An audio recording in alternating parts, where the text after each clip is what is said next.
wanted to come with the facts so that y'all can have an understanding of how hair has actually impacted Black people, more specifically Black women, and where we are really at today. So I'm trying to bring up this presentation real quick, give y'all a little history lesson real quick. Okay, so you already know, hair really, at the end of the day, hair has always been really important to Black people.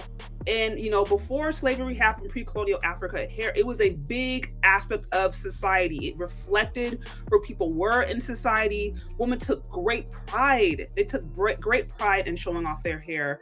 And they would spend days, hours, sometimes even days, just on a regular basis, just maintaining their hair.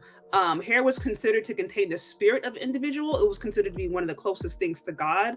Again, we're talking primarily West Africa, or different nations of West Africa, their ideas of hair. And in different nations, there was a specific hairdresser that was literally assigned to the family. And it was kind of like having a family doctor. This was like a lifelong bond. And popular styles primarily consisted of different braids, different braided styles, updos, very, very, very ornate things of that nature. And again, it was something that women took a lot of pride in, and many societies created space for women to maintain their hair. So it was something that was of great importance. And this whole idea of texturism, good hair, bad hair, it didn't really exist. Now, of course, Africa, what people don't know, has like some of the widest genetic variation. There is this misconception that to be 100% pure African person, you have to be like as dark as night and have like the kinkiest hair out there. And no, Africa actually legitimately has created different like genetic variations outside of the different European influence that's gone on. So you had Black women who were African who had kinky hair. You had some who had looser textured hair, but it was more really about the braids and how they were able to grow it long or thick, or just make sure it was healthy. So that was a huge level of importance. Now, when slavery happened and Black women were, put in chains, all that kind of stuff, one of the first things they did was shave their hair. And from an African perspective, that was kind of like, it was like a loss of identity, because if you take away a woman's hair, you are in essence taking away her spirit. You are in essence taking away her sense of identity, because I mentioned before, hair in some of these nations was directly connected with where they were at, as far as their station, whether or not they were married, where they were at politically, where they ranked, their wealth. So to take that person's hair away, it was considered not only a loss of identity, but it was like a deep spiritual attack to them, because hair was considered to be very spiritual. So that was one of the first things they did when Black people went into slavery. Black women, they shaved their hair. So of course, this caused loss of identity. And then, these African women who came in with their own practices and how they braided their hair, they had their own different methods that they used, their different oils, their different natural treatments. They came into a different nation and they don't have that anymore. And so not only do they not have their, access to the products they did for their hair anymore, now if they did grow hair, their hair was starting to be called bad hair. It was starting to be berated because it didn't reflect the hair of the people in charge, the white people at the time. And then, certain hairstyles started to be considered savage. The hairstyles that started to emulate more things closely related to Africa were considered savage. So again, I want you to keep in mind, here's the people who take great pride in the hair, and then they come into the situation and all of a sudden everything that they know was told it was bad. You're told this is bad, this is a bad hair, this is bad texture. Bad hair, that idea of a bad texture didn't exist in Africa, because like I said, it was all different gradations of kinky, but that didn't exist. It wasn't until we came to the States that concept started. And then around this time, because Africans did not really have, Black people here didn't have really access to good nutrition, many of them didn't have access to what they were able to do back at home, they tried to make do, but scalp diseases were really popular. Lice, just different hair issues were a problem because slaves just did not have access to good nutrition, amongst many other things. This is where head wraps started coming. You started to see scarves and stuff, and you see old pictures of slaves that have scarves in their head. It's largely because of that, because they started balding. They started losing their hair. They lost access to the things that were able to keep their hair long and strong. So this is, when I say hair trauma, that's what happened.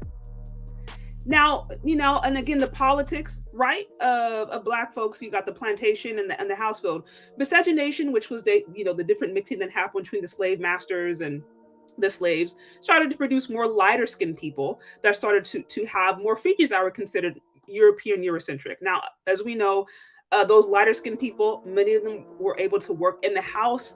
They had closer access to white people, and they also a lot of times got more access to just better things, more access to better food. Some of them had access to certain kinds of education. Some of them were even freed after their masters left. They were oftentimes sold at a higher price than the darker skinned slaves that had the kinky hair. And so all this was going on is how the lighter skinned people with looser texture hair started getting more privileges from white people. And then the darker skinned people that had the kinky hair, of course, were continuing to be called savage, and their hair texture and their hairstyles were continuing to become savage. So this created yet a greater rift. And around this time too, you'll start to see wigs were primarily worn by white people, especially men. But around this time in this period, you will see that there are some Black women who started to wear wigs because, again, over generations of hearing this message that like, okay, you're bad. And if you see people with better hair getting better treatment, you're going to internalize that. So this is around the time that wigs it wasn't huge, but it was somewhat in the subconscious of Black people.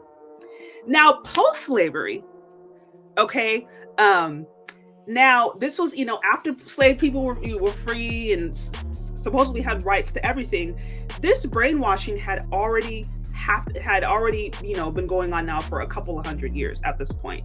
And so although Black people were free, they had to try to find ways to get along in society. And so what happened is, as Black people, especially darker skinned people, were going into society, they were finding out that that they were getting discriminated against because of their hair. They were getting discriminated against because of their skin texture. And so what happened was they started to have to try to create a beauty standard that was going to help them survive.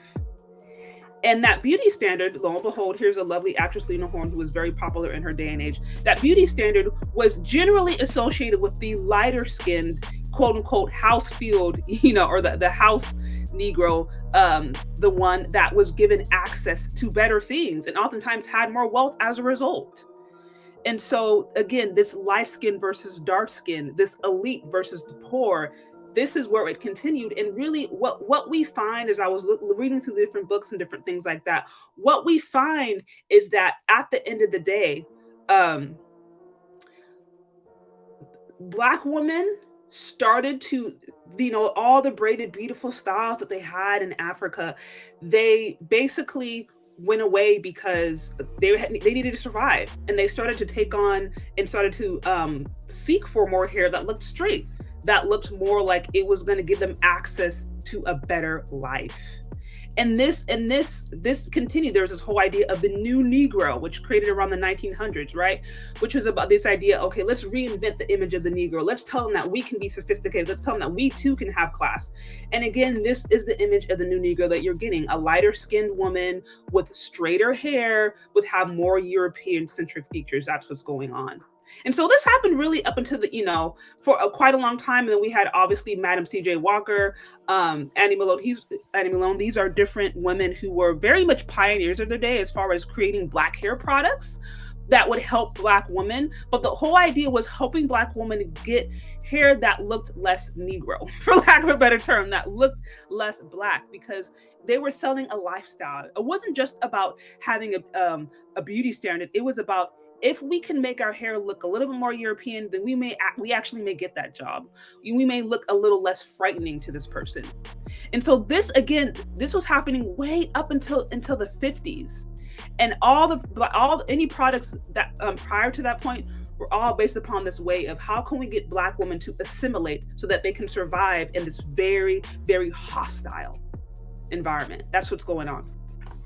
Now the 60s, this was the first time, the Black Man Proud, this is the first time we really started to see Black people fight back against those standards and say, you know what, I am happy with my hair. And of course, there was a lot of things going on. Obviously, the civil rights era, there was the war, there was feminism, there was so much going on. You had, even in Africa, you had different people waging war for freedom. And so there was so much going on. And so there was very much this resurgence or this I wouldn't say resurgence. This was like the first time you started to see Black people say, I'm actually happy with my kinky hair. And it became a fad.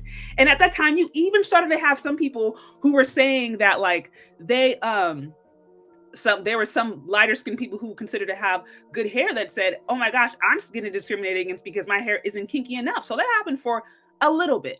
But towards the end of the 60s, getting into the 70s, the Afro, which at one point was very much a symbol of political, really political freedom, Black people saying, look, we don't need to assimilate to these white beauty standards to be beautiful. We are beautiful the way we are. And along with that, there was a different fight to try to get Black people access to better things, to more opportunities. Towards the end of the 60s, after different civil rights leaders were killed, after some of them were imprisoned and some of them were, exiled and different things like that, at the end of the day, the way it was used politically, it started to become a little bit more mainstream. You started to have white people take it on in the 70s. You started to see people like Barbra Streisand have an Afro. And so whereas it was once associated with Black empowerment, it started to become a little bit more mainstream. And also by that time, there was different governmental funding that was taken away that basically meant that Black people who were very, very deeply involved in this, many of them had to kind of go now into the real world and try to find a job. And what do they find out going into corporate, going into those white spaces that they fought to get access to? That this Afro wasn't necessarily going to give them the opportunities that they wanted. Now we get into the 80s and the 90s, right? Where hair is now, from a black standpoint, it is not as political as it was before, right? There's this emphasis on self-expression, freedom of individual expression. You have the hip hop culture, which really takes off. You have different hairstyles. You have the Jerry curl that's really, doing its thing. You also have weaves, which are starting to become more prominent. You have Oprah, who I think literally on one of her shows basically called out actors or actresses who had weaves. And this is the first time this conversation about weaves started to kind of get in the mindset of the average everyday woman, and how, oh wow, these supermodels are wearing weaves.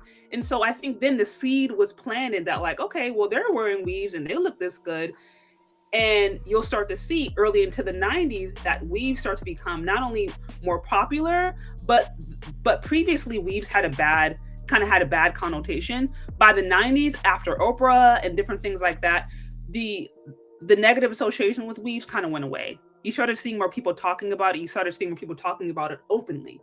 And this was all started happening in the 90s. Now, also important thing to note is that despite all of this, despite the fact that there is this whole emphasis on individuality, also here you'll see dreadlocks. Sorry, meant to mention that dreadlocks also really came in, or just locks in general, because of the different emphasis from the Rastafarian movement, things like that. But what you'll see in reference to all this 80s and 90s, as Black people are trying to get more individualistic and try different things for their hair, as they're going into mainstream white culture, they're getting discriminated against. There is tons and tons of cases against the 80s and the 90s where Black woman goes to work, she's sent home. Black woman goes to work, she's laid off.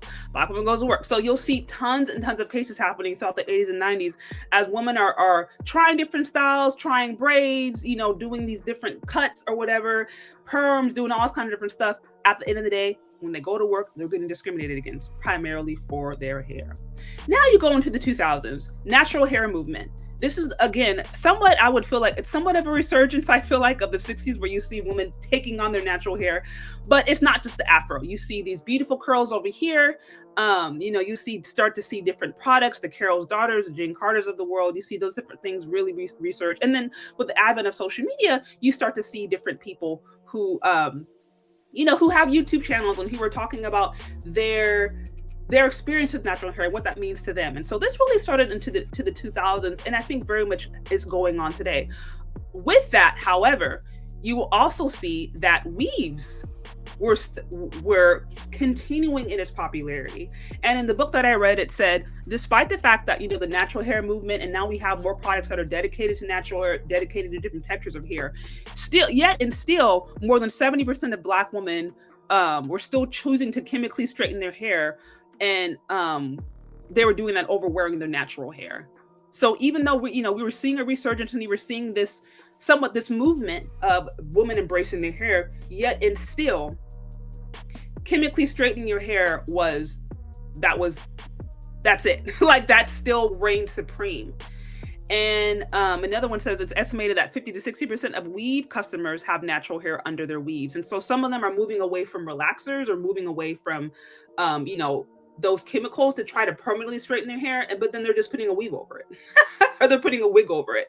So this is very much where we're at today. We have this natural hair movement, which is a thing, but we have this huge industry that's profiting off of wigs, weaves, and essentially a different market to try to have Black women have their hair look straight. Now, why is this? Primarily, I think it goes back to this, and it goes back to this, and it goes back to this. You have to remember that we're talking about these things like it's so far away, but you're talking in the 90s, in the 2000s even. And this year, a couple of years ago, you're still seeing stories of Black women being discriminated against because of their hair, even Black men. And so when we have this conversation, sometimes I'll hear, oh, we're just expressing ourselves, not that big of a deal. But when you look at things within this larger context, it's hard for me to be able to separate a sense of self-hatred or a feeling, at the very least subconsciously, that my hair is not good, when we've had a couple of hundred of years, along with different policies and along with different things that were done to negatively impact Black people because of their hair. You're telling me that's happening and there's no way that's impacted you as a Black woman? No way. You know what I mean? So 2019, literally the first time that there was the Crown Act, right? Which is basically them saying, okay, we need to stop trying to discriminate against y'all because of hair. This was passed 2019 around the time of COVID. This is a couple of years ago. And here's the thing, just because something was passed does not necessarily mean that those laws are now going to be they're going to be followed, and that doesn't mean that the culture related to why that law wasn't passed doesn't still exist. So that's the first time, to my understanding, that we saw a law being passed that says, okay, we need to stop discriminating against people, primarily Black women, and then Black women probably after that, because of their hair. But with all that is going on and with all that I've expressed, right, we have the history of the people who took great pride in their hair, and then they were put into a scenario for hundreds upon hundreds of years. They were told that their hair was bad, and people who had certain hairs got access to better economic opportunity. Those who had more African hair were continuously degraded. You mean to tell me that history has no impact on the way Black women choose to wear their hair today? This is exactly why when I said, oh, I think I'm tired of wigs, I think I was responding to that. But I could be wrong. I could be wrong.